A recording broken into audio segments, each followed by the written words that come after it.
Press meet ಕರೆದಿದ್ದೀವಿ ಅಂತ. But ತುಂಬ ಸೂಕ್ಷ್ಮವಾಗಿರುವಂಥ ಪ್ರಕರಣ.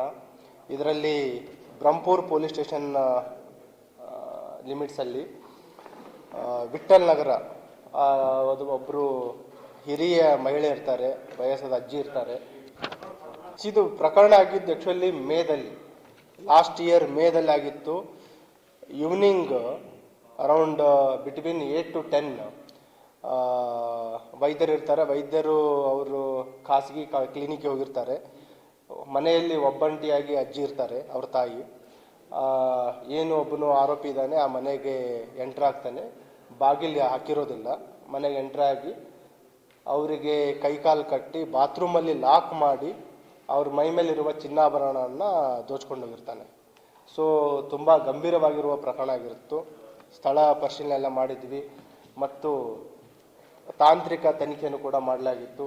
ಅದರಲ್ಲಿ ವಿಶೇಷವಾಗಿ ಅಂತಂದರೆ ಸುತ್ತಮುತ್ತಲಿನ ಎಲ್ಲ CCTVಗಳನ್ನು ಕೂಡ ನಾವು ಪರಿಶೀಲನೆ ಮಾಡಿದ್ವಿ. ನಮ್ಮ ಪರಿಶೀಲನೆ ನಂತರ ಕೆಲವು ಕುರುಹುಗಳು ಸಿಕ್ಕಿದ್ವು.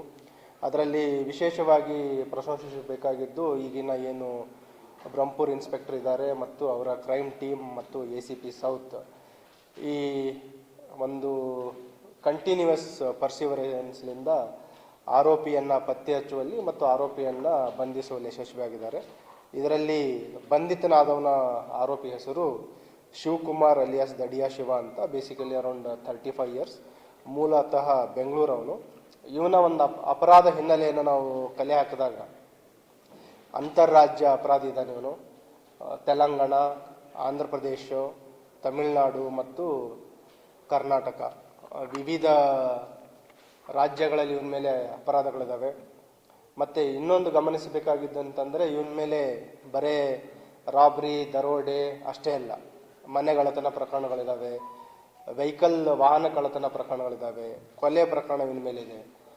ಮತ್ತು ಇವನನ್ನು ವಶಕ್ಕೆ ಪಡಿಸ್ಕೊಂಡು ವಿಚಾರಣೆ ಒಳಪಡಿಸಿದಾಗ ತಿಳಿದು ಬಂದಿರೋದೇನಂತಂದರೆ ಇವನ ಏನು ಹೆಂಡತಿ ಇದ್ದಾರೆ, basically she is from Gulbarga, Aland ಅಲ್ಲಿ ಲೆಂಗ್ಟಿ ಗ್ರಾಮದವರಿದ್ದಾರೆ. ಸೊ ಅವರಿಗೆ ಭೇಟಿ ಆಗಲಿಕ್ಕೆ ಬಂದಿರ್ತಾನೆ. ಇನ್ನೊಂದು ಇದರಲ್ಲಿ ಗಮನಿಸಬೇಕಾಗಿದ್ದೇನಂತಂದರೆ ಕಲಬುರಗಿದಲ್ಲಿ ಮಾಡಿರುವಂಥ ಫಸ್ಟ್ ಅಫೆನ್ಸ್. ಆಮೇಲೆ ಚಿತ್ತೂರಲ್ಲಿ ಒಂದು ಕೊಲೆ ಪ್ರಕರಣದಲ್ಲಿ ಜೈಲಲ್ಲಿರ್ತಾನೆ.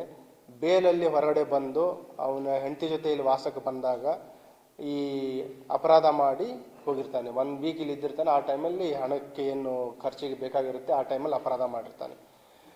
ಸೊ ವೆರಿ ರಿಮೋಟ್ ಎವಿಡೆನ್ಸ್ ಇತ್ತು ನಮಗೆ.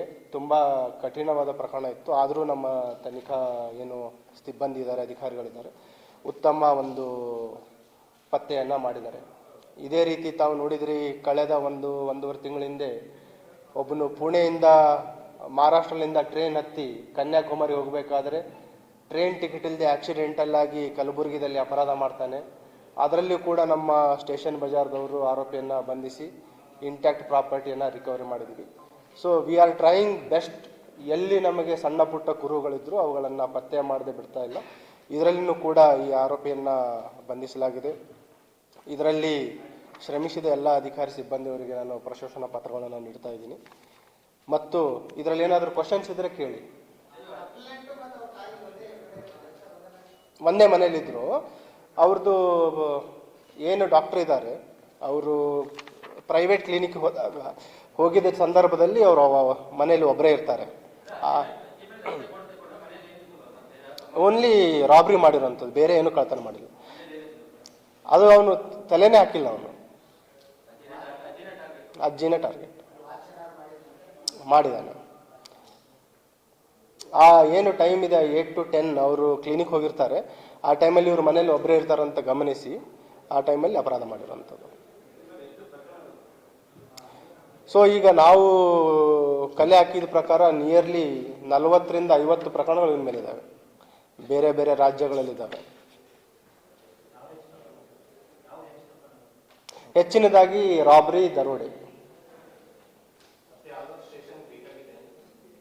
ಇಲ್ಲಿ ಕಲಬುರಗಿಯಲ್ಲಿ ಇದು ಫಸ್ಟ್ ಅಫೆನ್ಸ್ ಮಾಡಿದ್ದಾನೆ. ಬೇರೆ ಕಡೆ ಇದ್ದಾನೆ. ಇತ್ತೀಚೆಗೆ ರೀಸೆಂಟಾಗಿ ಬೆಂಗಳೂರಲ್ಲಿ ಜಿಗಣಿಯಲ್ಲಿನೂ ಅರೆಸ್ಟ್ ಆಗಿದ್ದ ಅವನು. As of now, he is arrested.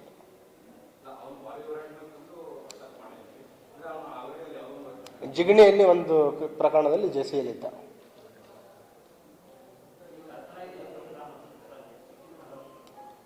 ಇನ್ನು ಉಳಿದಿದ್ದು ಏನಂತಂದ್ರೆ ರಿಕವರಿ ಮಾಡಬೇಕು. ಡಿಸ್ಪೋಸ್ ಮಾಡಿದ್ದಾನೆ.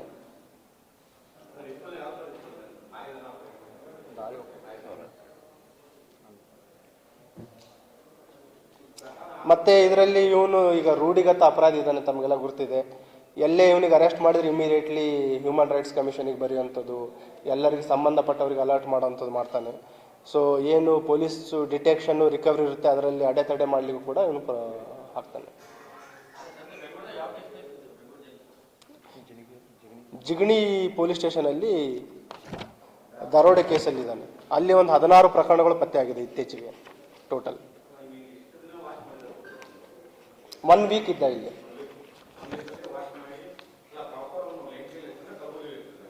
ಇಲ್ಲಿ ಖಾದ್ರಿ ಚೌಕ್ ಹತ್ರ ಒಂದು ಮನೆಯಲ್ಲ ಬಾಡಿಗೆ ಮನೆ.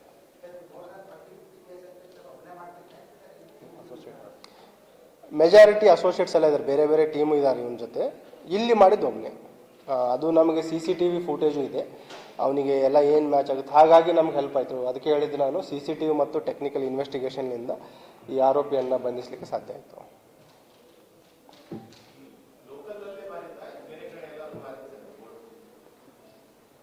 ಬೆಂಗಳೂರು ಅವರು ಸಿಸ್ಟರ್ ಮುಖಾಂತರ ಡಿಸ್ಪೋಸ್ ಮಾಡ್ತಾನೆ.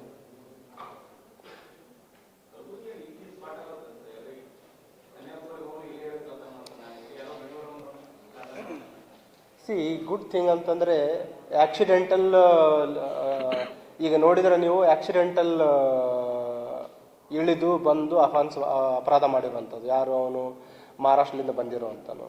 ಇವನು ಕೂಡ ಈಗ ಕೊಲೆ ಕೇಸಲ್ಲಿ ಹೊರಗಡೆ ಬಂದಿದ್ದಾನೆ. ಹೊರಗಡೆ ಬಂದು ಇಲ್ಲಿ ವೈಫ್ ಜೊತೆ ಬಂದಾಗ ಹಣದ ಅವಶ್ಯಕತೆ ಇದ್ದಾಗ ಅಪರಾಧ ಮಾಡಿದ್ದಾನೆ. ಈವನ್ ಆಕ್ಸಿಡೆಂಟಲ್ ಆಗಿನೂ ಕೂಡ ಇಲ್ಲಿ ಅಪರಾಧ ಮಾಡಿದರೆ ಅವರನ್ನು ನಾವು ಪತ್ತೆ ಮಾಡ್ತಾ ಇದ್ವಿ. That is a very good sign of city police. ಮತ್ತು ಇದ್ರ ಬಗ್ಗೆ ಇಲ್ಲ ಅಂತಂದರೆ ನಾನು ಲಾಸ್ಟ್ 2-3 ಇಯರ್ಸ್ದು ನಮ್ಮದು ಅಂಕಿ ಅಂಶಗಳ ವಿಮರ್ಶೆ ಮಾಡಿದ್ದೀವಿ. ಯೂಶಲಿ ನಾವೇನು ಮಾಡ್ತೀವಿ, ಪ್ರತಿ ವರ್ಷ ಈ ಡಿಸೆಂಬರ್ ಮುಗಿದ ನಂತರ ಜನವರಿ ತಿಂಗಳಲ್ಲಿ ನಾವು ಕಾಲಿಟ್ಟಾಗ ಕಳೆದ 3 ವರ್ಷದ ಅಂಕಿ ಅಂಶಗಳನ್ನು ನಾವು ಪರಿಶೀಲನೆ ಮಾಡ್ತೀವಿ. ಯಾವ ರೀತಿ ಪರ್ಫಾರ್ಮೆನ್ಸ್ ಇತ್ತು 2025ರಲ್ಲಿ, ಮತ್ತು ಈ ವರ್ಷ ನಾವು ಯಾವುದನ್ನು ಫೋಕಸ್ ಮಾಡಬೇಕು, ಯಾವ ಅಪರಾಧಗಳಿಗೆ ಅಥವಾ ಯಾವ ಪೊಲೀಸ್ ಕಾರ್ಯಗಳಿಗೆ ಹೆಚ್ಚಿನ ಒತ್ತನ್ನು ನೋಡಬೇಕಂತ ವಿಮರ್ಶೆ ಮಾಡಿದ್ದೀವಿ. ಅದರಲ್ಲಿ ಕೆಲವು ವಿಮರ್ಶೆ ಮಾಡಿ ತುಂಬ ಸಂತೋಷದಿಂದ ಹೇಳಬೇಕಾಗಿರುವಂತಂದರೆ, ಈಗ ಕಳೆದ ವರ್ಷ 30 ಕೊಲೆ ಪ್ರಕರಣಗಳು ವರದಿಯಾಗಿದ್ದು, ಎಲ್ಲ ಪ್ರಕರಣಗಳು ಪತ್ತೆಯಾಗಿದ್ದಾವೆ. ಲಾಸ್ಟ್ ಇಯರ್ ಆಗಿರುವಂಥದ್ದು, ಲಾಸ್ಟ್ 24. ನಾನು ಹೇಳ್ತಾ ಇರೋದು 25. ಅದರಲ್ಲಿ ಸುಮಾರು ಜನ ನಿಮಗೂ ಗೊತ್ತಿದೆ ಅದರಲ್ಲಿ ಏನಿದೆ ಲೀಡ್ಸ್ ಅಂತಂದು. 25ರಲ್ಲಿ ಆಗಿರುವ ಎಲ್ಲ ಪ್ರಕರಣಗಳು ಪತ್ತೆಯಾಗಿದ್ದಾವೆ. ಮತ್ತು SC/ST ಪ್ರಕರಣಗಳನ್ನು, ಏನು ದೌರ್ಜನ್ಯ ಪ್ರಕರಣಗಳಿದ್ದು, ಅದರಲ್ಲಿ 24ಕ್ಕೆ ಹೋಲಿಸಿದಾಗ 25ರಲ್ಲಿ 25% ಕಡಿಮೆ ಆಗಿದೆ. ಮನೆಗಳತನ ಪ್ರಕರಣಗಳು, ಹಗಲು ಮತ್ತು ರಾತ್ರಿ ಮನೆಗಳತನ ಪ್ರಕರಣಗಳು, ಅದು 25ರಿಂದ 30% ಕಡಿಮೆ ಆಗಿದೆ. ಮತ್ತು ಸಾಧಾರಣ ಕಳವು ಪ್ರಕರಣಗಳು, ಥೆಫ್ಟ್, ಆರ್ಡಿನರಿ ಥೆಫ್ಟ್ ಏನಂತೀವಿ, ಅದು ನಿಯರ್ಲಿ 40% ಅಷ್ಟು ಕಡಿಮೆ ಆಗಿದೆ.